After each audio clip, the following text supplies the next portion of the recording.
युद्ध की जो तैयारी चल रही है, जिसमें पूरा मिडिल ईस्ट, जिसे हम पश्चिम एशिया बोलते हैं, वो झुलस सकता है। वॉर जो होगा, इसमें पूरी कैपेसिटी है, पूरी पावर है वर्ल्ड वॉर 3 बनने की। ये वॉर हो सकता है अमेरिका और ईरान के बीच।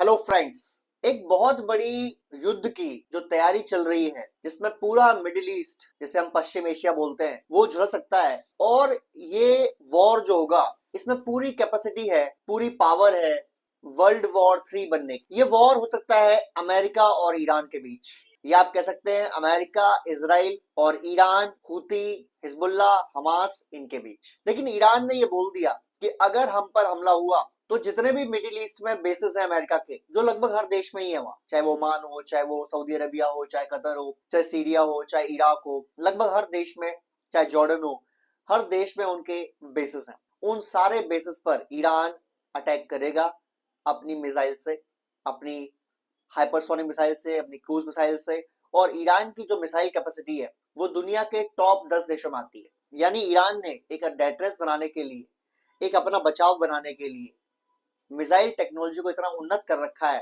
कि उनकी कई मिसाइल्स को रोक पाना अमेरिका के जो best to best defence system है, चाहे वो थाड हो, चाहे पेट्रियोट हो, इनके लिए भी लगभग नामुमकिन है। और जब जून में वॉर हुई थी इसराइल और ईरान की, तो ईरान की कई मिसाइलें इसराइल के घर में गिरी थी, इसराइल के अंदर गिरी थी, बजाय कि इसराइल के पास उनका वर्ल्ड फेमस आयरन डोम है, उनका वर्ल्ड फेमस जो पेट्रियोट डिफेंस सिस्टम जिन्होंने अमेरिका से लिया है, थार डिफेंस सिस्टम जिन्होंने अमेरिका से लिया है। ये सब होने के बावजूद ईरान की 10 से 20% मिसाइल्स उन्होंने वहां गिराने में कामयाबी हासिल की। और अगर ईरान की जिंदगी में बात आई, मतलब ये लगा कि शायद ईरान खत्म हो सकता है, तो फिर अयातुल्लाह खामेनी जो ईरान के सुप्रीम लीडर है, वो कह सकते हैं कि यार इजराइल को बर्बाद कर दो, दाग दो 500 मिसाइल एक साथ, और 500 ICBM missiles, hypersonic missiles Israel जैसे छोटे देश के ऊपर बहुत ज्यादा दिक्कत कर सकती है। हो सकता है ईरान के पास कुछ ऐसी मिसाइल्स भी हैं जो अमेरिका के युद्धपोत को डिस्ट्रॉय कर दें। और अगर युद्धपोत एक भी अमेरिका का डिस्ट्रॉय हुआ तो वॉर तो बहुत खतरनाक हो जाएगा, इसमें तो कोई दो राय ही नहीं है। फिर अमेरिका रुकेगा नहीं जब तक ईरान खत्म नहीं कर देगा। लेकिन अमेरिका की कितनी बेइज्जती होगी इस पूरी दुनिया में, ये अपने आप एक अलग बात है। चाइना भी इसमें हेल्प कर रहा है ईरान की, रशिया भी इसमें हेल्प कर रहा है ईरान की। और कोई बड़ी बात नहीं होगी कि रशिया और चाइना एक लेवल के बाद डायरेक्टली इन्वॉल्व हो जाएं ईरान और अमेरिका की वॉर में। और इनडायरेक्टली बल्कि डायरेक्टली रशिया हथियार सप्लाई करेगा ईरान को लड़ने के लिए। वो बदला लेगा अपना, जो यूक्रेन में अमेरिका ने हथियार सप्लाई किए हैं, यूरोपियन यूनियन ने हथियार सप्लाई किए हैं, वो सेम कार्रवाई करेगा जब ईरान से वॉर होगी इसराइल और अमेरिका की। बट क्या हम इस वॉर को रोक सकते हैं? तो पहले तो ये समझो कि हो क्या रहा है। पिछले 15-20 दिन में पहले एक कोशिश की गई ईरान के अंदर जो शासन है, जो रिजीम है अयातुल्लाह खामेनी की, इसको हटाया जाए। ये कोशिश की अमेरिका ने, इसराइल ने फंड किया बहुत सारा। और ऐसा बताया जाता है कि इसराइल के बहुत सारे जो मोसाद के एजेंट्स हैं वो ईरान में है, अमेरिका के सीआईए के, एफबीआई के एजेंट्स ईरान में है। और उन्होंने फंडिंग करते हुए एक बहुत बड़ा विद्रोह प्रदर्शन ईरान में करवा दिया। वो कोशिश थी ईरान में चल रही रिजीम को विद्रोह के थ्रू हटाने की, निपटाने की और साइड करने की। बीच बीच में जो ईरान के पुराने शाह थे और उनके जो अभी प्रिंस हैं, या राजकुमार कह सकते हैं आप उनको, रजा पहलवी, उन्होंने भी बयान जारी किया। उन्होंने कहा कि ईरान के लोग खड़े हों और ईरान के जो सरकारी दफ्तर है, सरकारी इमारतें हैं, उन पर कब्जा करें, ईरान की फौज को, पुलिस को भगाएं वहां से, और ईरान को आजाद करने में, इस शासन की रिजीम चेंज करने में मदद करें। और काफी लंबा विद्रोह प्रदर्शन हुआ, लेकिन ईरान ने, आईआरजीसी ने पावर के दम पर वो विद्रोह दबा दिया। और ऐसा बताया जाता है कि उसमें 18 से 20 हजार लोगों की जान ले ली उन्होंने। सच्चाई कितनी है ये मैं नहीं कह सकता, बट जो न्यूज हमने देखी है वेस्टर्न मीडिया की, वो कहती है कि 18 से 20 हजार लोग मार दिए गए। हालांकि ईरान का कहना है कि जो भी गद्दारी करेगा ईरान से, उसको अंजाम एक ही होगा, मारा जाएगा, फांसी दी जाएगी। यानी पहली कोशिश जो थी अमेरिका, इसराइल की, बिना वॉर के ही लड़ाई जीत ली जाए और ईरान में विद्रोह करके इसकी रिजीम को चेंज किया जाए, वो कामयाब तो हो नहीं पाई। डोनाल्ड ट्रंप ने बयान दिया उस समय कि अगर आप शॉट या गोली मारना बंद नहीं करोगे तो हम भी गोली चलाना शुरू कर देंगे, यानी हम आप पे हमला कर देंगे। बट फिर भी ईरान ने पावर के दम पर सारे विद्रोह को लगभग दबा दिया, आप ऐसा कह सकते हैं, या कम से कम उसकी न्यूज तो बाहर नहीं आ रही है तो मानना पड़ेगा कि दबा दिया। उसके बाद अमेरिका ने, डोनाल्ड ट्रंप ने ओपनली मैसेज दिया कि आप जो प्रदर्शनकारी हैं वो डटे रहे और आपके लिए हेल्प भेज दी है और हेल्प रास्ते में है।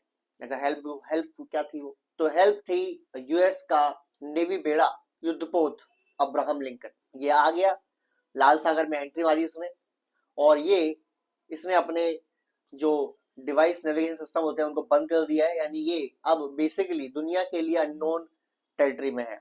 हालांकि ईरान का कहना है कि हम इसे ट्रैक कर रहे हैं, हमें पता ही कहां पर है। ठीक है, बढ़िया पता। तो जब कोई वॉरशिप बंद करता है अपने सिग्नल को और घोस्ट मोड में जाता है तो उसका मतलब होता है वो हमले के लिए तैयार रहता है, हमले की तैयारी कर रहा है। ईरान ने भी अपने ड्रोन तैयार कर लिए हैं और ऐसा माना जा रहा है कि ईरान के पास लगभग 2500 से 4000 ड्रोन हैं इस समय, और उसकी कैपेसिटी है रोज 400 ड्रोन बनाने की। इसके अलावा उसके पास लगभग 2000 आईसीबीएम मिसाइल है जिनकी रेंज 2 से 3000 किलोमीटर की है। उसके पास कई सारी मिसाइल जिनकी 1200 की रेंज है। तो बहुत सारी मिसाइल टेक्नोलॉजी के पास पड़ी हुई है, एमुनिशन काफी है लड़ने के लिए।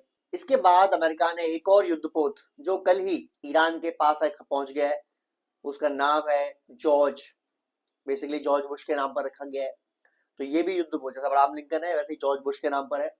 तो वो 2 युद्धपोत अब ईरान के पास पहुंच गए, ईरान को मंडरा रहे हैं, और उनके पास बहुत सारे मिसाइल्स, डिस्ट्रॉयर्स, फ्रिगेट्स, मेरी पूरा बेड़ा होता है, और उसके खुद के ऊपर पास भी लगभग 40 से 50 फाइटर जेट्स होते हैं, यानी 100 से 200 फाइटर जेट्स इन युद्धपोतों में हैं दोनों में। इसके अलावा सीरिया में, ओमान में, सऊदी अरब में, कतर में, बहरीन में, और आपका इराक में, जॉर्डन में, इनमें लगभग 500 फाइटर जेट्स आ चुके हैं अमेरिका के हमला करने के लिए। अब ये युद्ध क्या रुक सकता है? अमेरिका के साथ अमेरिका है, इजराइल है, और बाद में नाटो आएगा।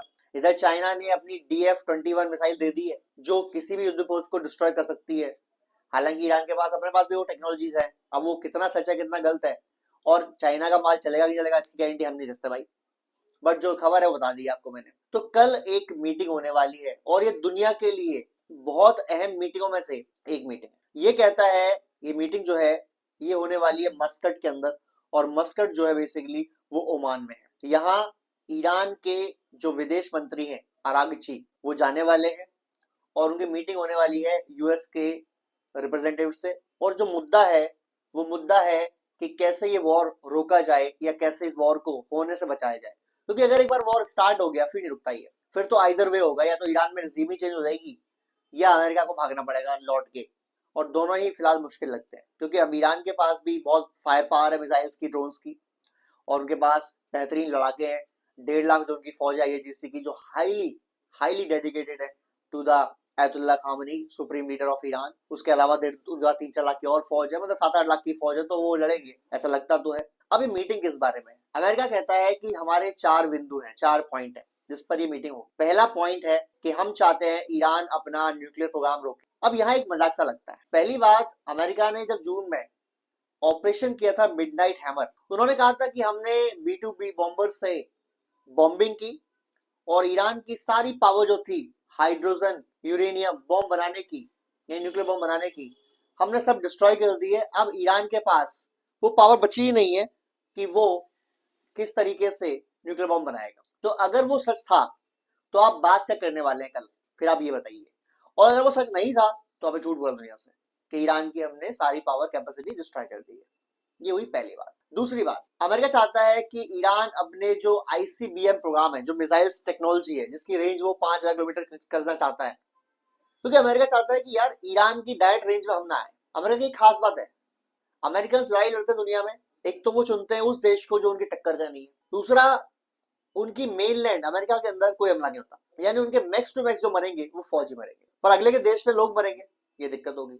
तो अमेरिका चाहता है कि ईरान अपनी ICBM यानी मिसाइल प्रोग्राम को लिमिटेड करे, रोके उसको। तीसरा पॉइंट, अमेरिका चाहता है कि जो प्रदर्शन हो रहे थे, जो धरना प्रदर्शन दे रहे थे ईरान के अंदर लोग, ईरान उनसे सख्ती से ना बढ़ते, प्यार से बढ़ते, अच्छे से बढ़ते और लड़ाई को रोके, यानी मारे नहीं, बेसिकली गोली वोली ना चलाए, फांसी वसी ना दे, ये चाहता है अमेरिका। और चौथी चीज, ईरान किस तरीके से डेमोक्रेटिक कंट्री बन सके, किस तरीके से डेमोक्रेसी को ला सके अपने आप, इसके बारे में बात करना चाहते हैं। लेकिन ईरान का पक्ष, ईरान के जो विदेश मंत्री अरागची, उन्होंने पहले ही बोल दिया, निकलने से पहले ही बोल दिया कि कल की जो मीटिंग हमारी होगी अमेरिका से।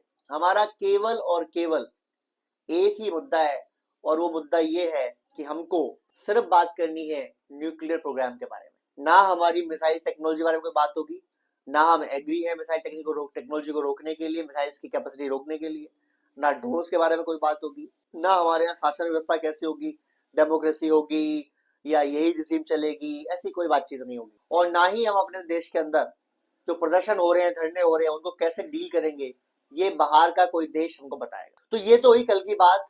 अब ये जो मीटिंग से पहले की जो दोनों तरफ की धमकियां हैं, अमेरिका कहता है कि अगर आप हमारी बात नहीं मानेंगी तो वॉर होगा, और वॉर बहुत भयंकर होगा, हम डिस्ट्रॉय कर देंगे पूरा ईरान। ईरान कहता है कि आप जून वाली गलती मत करना, वरना इस बार जो हमारा जवाब होगा वो पहले से ज्यादा खतरनाक होगा, क्योंकि हम पहले से ज्यादा प्रिपेयर हैं। ये बात तो सच है। उस समय उनको लगा नहीं था कितना वॉर हो जाएगा, वरना प्रिपेयर करते। अब प्रिपेयर है वो, चाइना से रशिया ने मदद ली है, और 6-7 महीने में मदद तो काफी हो जाती है। और अगर रोज ईरान की कैपेसिटी 400 ड्रोन बनाने की है, वो 200-300 ड्रोन भी बना रहे होंगे, शाहिद ड्रोन्स, जिन ड्रोन्स की यूज कर रहा है रशिया यूक्रेन में मारने के लिए। अगर 400 ड्रोन ईरान रोज बना रहा है, तो वो एक महीने में 1200 ड्रोन बना है। यानी लड़ाई चलते चलते भी उसकी ड्रोन कैपेसिटी बंद नहीं होगी। और बहुत लोगों का मानना है कि ईरान के पास आज की डेट में 11 से 12,000 ड्रोन है। 12,000 ड्रोन्स, 12,000 ड्रोन को रोकने के लिए आपको 12,000 मिसाइल फायर करनी पड़ेगी। फिर उनके पास 2 से 4,000 मिसाइल्स भी हैं, उनको भी रोकना पड़ेगा आपको, वो भी फिर मिसाइल छोड़नी पड़ेगी। तो वॉर विल बी कॉस्टली। और वो एक जगह हमला नहीं करेगी कि आपने रोक लिया, वो अमेरिका के हर बेस पर हमला करने की काबिलियत रखते हैं, और हर बेस पर हमला करेंगे, स्पेशली जो मिडिल ईस्ट में है, जो पश्चिम एशिया में है, उनके युद्धपोत है। और बाई चांस उन्होंने एक युद्धपोत गिरा दिया अमेरिका का, फिर या तो ये न्यूक्लियर बॉम्ब का हमला हो जाएगा ईरान के ऊपर उसके बाद, और या फिर ये वॉर रुक जाएगा। दो में से एक काम हो जाएगा। अब देखना ये कि पहले कौन ब्लिंक करता है, पहले अमेरिका हिट करता है ईरान को या ईरान हिट करता है अमेरिका को। पर I hope and I pray कि भगवान करे इनको बुद्धि आ जाए और कल कोई सोल्यूशन निकल जाए और ये वॉर रुक जाए।